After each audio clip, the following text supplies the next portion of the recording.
you do a massive disservice to the cause when you regurgitate and reaffirm bourgeois propaganda. Like, don't you Oh ever no, think, we're let doing me it ask you again. something. Oh, like Let the me ask you Nazis, the something. Jewish propaganda. Slow down, dude. Slow down, bro. Okay, so wait, what did I wanna say that was bourgeois propaganda? Okay, so, wait, you have to tell me. What did I say that was bourgeois propaganda?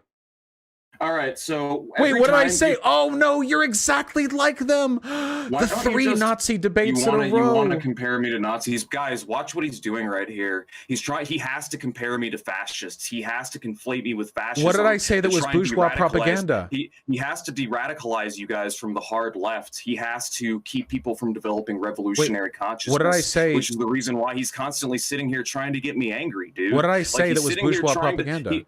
Well, he's sitting here trying to get me angry and get me emotionally riled up so that he can basically make me look insane and make me look crazy so that he can discredit socialism in practice and planned economy. So wait, and that what did I say that was bourgeois propaganda? Well, it's propaganda. I mean, even if a specific claim that I made. That they're like totalitarian, autocratic states. Wait, you don't think Stalin was an autocrat?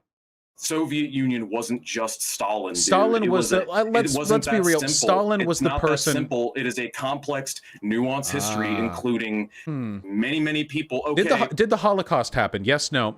It's complicated, you know. It's a very nuanced history. Yeah, the Holocaust. Yeah, it happened. But here's what's happening now. Every life support system is in decline. We suffer business cycles that ruin countless innocent lives every year. And the one thing that would alleviate these things and give people a respectable way of living is planned economy. Hey, and you harm guys, the movement don't by ever look up. denouncing. Don't ever look up planned economies. They fail every time. If you ever want to see if you ever want to see a history of failure, look at economic crises in the Soviet Union. Planned economies are laughably bad at meeting the needs of their people. Can I show you a chart that completely refutes that? Can I look at it while playing Bloodborne? What's the chart? Just give me the info. I'll trust you. Okay. All right. So, anyways, what we're seeing right here. Wait, actually, do link it. Hold on. Wait, I can't let you do the link the chart. All right. So it's not to a specific website. So I'm just going to go ahead and post it in the Discord. But basically, it's a chart showing economic growth between different sections of the world. What you see here is you see the sharp downturns in both the capitalist, like America, and the Western European countries. But if you look at the orange line, Eastern Europe, you'll see that growth flattens over the 20s, and then it linearly shoots back up. And they massively close the gap between the Western countries within a relatively short period of time. But then your market socialist reforms are implemented under Gorbachev. Growth slows to a snail's crawl. Gorbachev did not implement market socialist reform. Yes, he did. What do you think perestroika is? Perestroika effectively brought back private property. That's not market socialist reforms. Wait, do you know what I care about? Do you even know what I advocate for? Well, you advocate for a kind of petty bourgeois socialism. Hold on. I can already see a couple of problems in this chart. Here we go. So first of all, this is a very simplistic. I would really like to take a look at the source. Notice, by the way, it's chat. Just PDP per capita, right? And so, you can find the source at the bottom. Notice, by the way, that the lateral axis right here grows exponentially. So it's 500, 1,000, 2,500, 5,000, 10,000, 25,000, 50,000. So the closer you get to the top of the graph, the line that you see should fall off logarithmically. You've seen Western offshoots in Western Europe skyrocket up to a massive extent. And then over here we have, I don't know, did you write these circles yourself? No, this is a chart that I got from Bunker Chan, admittedly. I do like to browse Bunker Chan. Okay. Yeah, so we have poll East Asia, right, okay. So we have East Asia over here, and what are we looking at? This would have been in the 1940s. Western offshoots. Who could have guessed that the West's GDP would go down during World War II?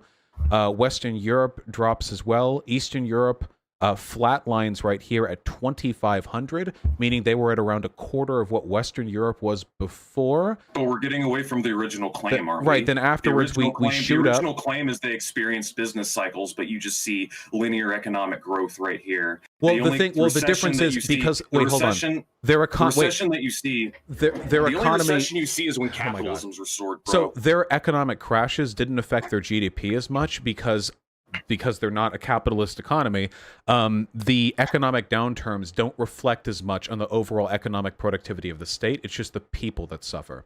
So then over here you have Western Asia. This is GDP per capita. You see sharp spikes down right here. Did you understand what I just said? I'll explain it again, but let me finish taking a look at this. So then we have Western Asia over here, and they get its lowest in the late 90s, but then it goes up. Vietnam's economy skyrocketed after they implemented market reform, so that's probably a huge component of that. And then you have Eastern Europe over here, which fell after the fall of the Soviet Union because they were satellite states whose economies were barely holding on, and then their economy picked back up again within a couple of years thanks to reforms. I don't know if that's exactly a slam dunk on my argument against planned economies. If you really want, I could do a research stream on planned economies because they're like objectively non-functional. You know, they just don't work that well. Just to let you know, Vaush, the existence of Amazon and Walmart are golden examples of planned economies in practice. That is not what a planned economy is. Oh, no, you don't know what a planned economy is. Internally, like massive transnational corporations plan their inputs, their outputs. How do they plan it? Well, they plan according to profitability towards the minority. How does Amazon decide we should produce this many X? How do they decide that? Okay, well now we're getting into a refutation.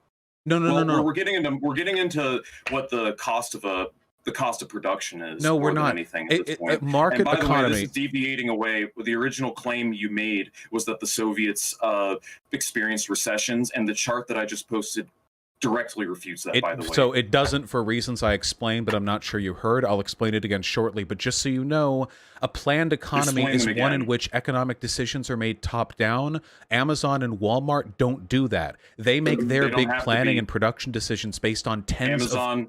Wait, stop. Amazon and Walmart aren't top-down planned institutions. No, hold on. Just because they're organized top-down doesn't mean they're not market-based. The reason they buy and produce things is because they're responding to tens of thousands of tiny market incentives down at the ground level. It may be organized top-down, but the economic decision-making is made based on information that comes from the bottom up. Did you know that the market never went away in the USSR? There was still a market. It just had no bearing on economic decision-making. Did you hear what I said?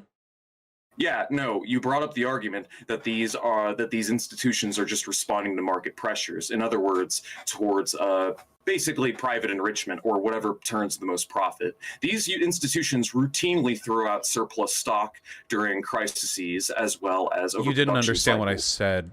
I'll repeat it. I'm going somewhere with this. So a planned economy is when economic decisions are made from planning at the top, but in Walmart and Amazon, they're made based on tens of thousands of market decisions that come from the bottom up. They adjust the decisions and the distributions that they engage in based on micro-level decisions at the ground. So that would be a market economy. They don't like just have an autocrat at the top. Do you know what a market is? What is a market, Vaush? I need you. So can you respond to my point, please? I need you to What's answer. What's a TIF?